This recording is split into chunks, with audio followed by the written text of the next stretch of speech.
Ilagay ko na lang dyan sa text. Opo, iyan. Sabi daw, estimate tomorrow delivery. Natagal ata yung driver. Ganyan ang klase na yan. Kinabukasan, nag-unsuccess! Opo, 6 or 6 p.m. yan ng nakaraan. Hindi natuloy. Pasensya na po, gumalaw po yung ngipin ko. Teka lang, nagalaw pa tayo sa akin. Kaya, bumili naman ako ng CCTV bago.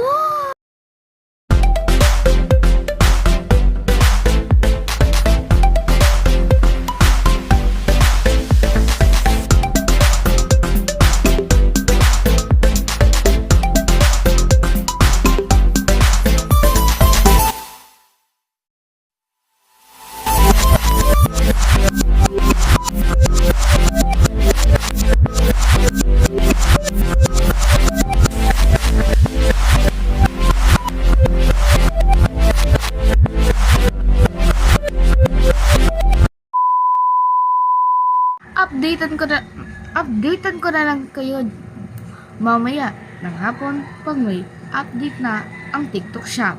Bye-bye!